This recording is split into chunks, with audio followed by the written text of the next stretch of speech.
السلام علیکم پیارے دوستو، امید ہے کہ آپ خیر و عافیت سے ہوں گے۔ الحمدللہ ہم بھی بالکل خیریت سے ہیں۔ صبح سویرے کا ٹائم ہے، نماز کے بعد مسجد سے واپسی گھر کی طرف جا رہے ہیں، تو کچھ قرآن پاک کی تلاوت بھی کرتے ہیں۔ اور صبح سویرے کا یہ بہت ہی پیارا منظر، ہر طرف دھند چھائی ہوئی ہے اور ہر طرف سے صاف شفاف ہوا چل رہی ہے۔ تیز تو نہیں ہے، لیکن مطلب یہ ہے کہ دیہات کا ماحول یہ ہے کہ صاف ہوا ہوتی ہے صبح سویرے، دھول مٹی یا دھواں وغیرہ سے پاک۔ تو ابھی ہر طرف ہر درخت پر سے آپ کو پرندوں کے چہچہانے کی آوازیں، ذکر الہی میں مصروف پرندے، جس طرح انسان عبادت کرتے ہیں پرندے بھی کرتے ہیں، تو ہر طرف آپ کو یہ نظر آئیں گے۔ قدیم بغداد میں کہتے ہیں کہ جو کہ اس ٹائم اسلام کا مرکز تھا، کچھ بحث مباحث مکالمے اور مناظرے شروع ہو گئے۔ اس قدر عروج تھا مناظروں کو کہ چھوٹی چھوٹی باتوں کو مناظروں میں پیش کیا جانے لگ گیا۔ درباروں میں، شہر کے مختلف جگہوں میں یہ مناظرے شروع ہو گئے۔ کیا تھا کہ کہیں مناظرہ ہو رہا تھا کہ کوا حلال ہے کہ حرام ہے، کہیں مناظرہ تھا کہ مسواک کی لمبائی ایک بالشت سے کم نہیں ہونی چاہیے، کہیں مناظرہ ہو رہا تھا کہ مرد کا پاجامہ ٹخنوں سے کتنا اوپر ہونا چاہیے۔ تو اس طرح کے جو ہے نا مکالمے وہاں پر عروج پر تھے۔ ہر جگہ اس بحث مباحثے پہ بات چیت ہو رہی تھی، کوئی پتہ نہیں تھا دنیا کا، کسی اور ملکی حالات کا کوئی اندیشہ نہیں تھا۔ ادھر ہلاکو خان جو کہ بہت ہی خطرناک جنگجو اس ٹائم میں تھا، اس نے اپنے لوح لشکر کے ساتھ بغداد پر حملہ کر دیا اور تمام لوگوں کو ہلاک کر دیا، لاشوں کے ڈھیر لگا دیے، کھوپڑیوں کے مینار کھڑے کر دیے۔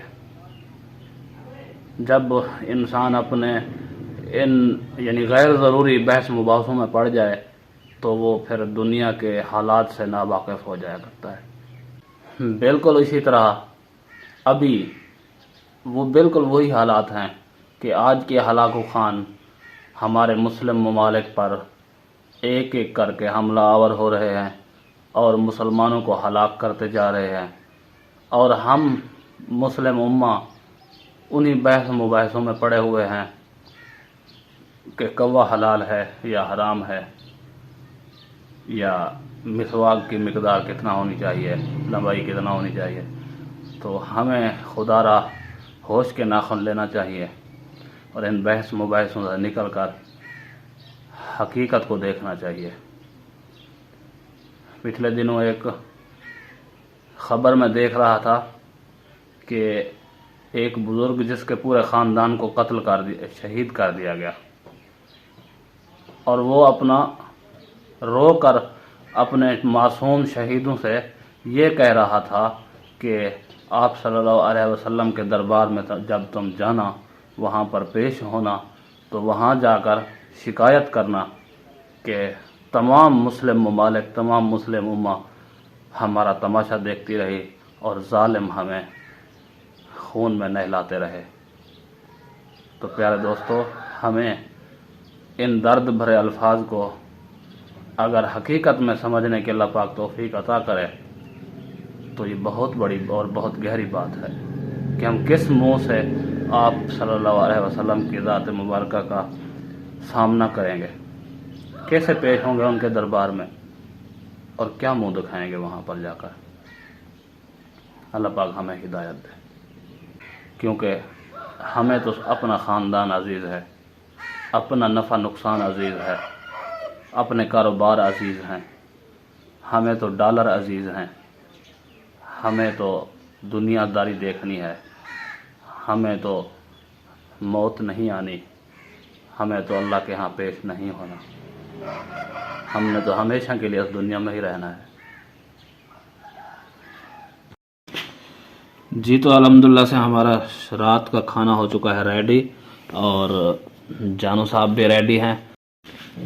تو جی ابھی ہم کھانا کھانے کے بعد جائیں گے نماز کے لیے، کیونکہ اذان بھی ہو رہی ہے۔ تو کہتے ہیں کہ اگر کھانا تیار ہو اور اذان کا بھی ٹائم، نماز کا بھی ہو جائے تو کھانے میں پہل کریں، کیونکہ اگر آپ کھانے میں جلدی کریں گے اور نماز کے لیے جائیں گے تو آپ کا کھانا بھی نماز بن جائے گا، اور اگر آپ نے کھانا نہیں کھایا اور نماز کے لیے چلے گئے تو نماز میں آپ کا جو خیال ہے وہ کھانے کی طرف رہے گا، تو اس کی وجہ سے آپ کی نماز بھی کھانا بن جائے گی۔ تو اس لیے اپنی نماز کو کھانا نہ بنایا کریں، بلکہ اپنے کھانے کو نماز بنایا کریں، ہے نا جانو صاحب؟ ہاں جی بالکل۔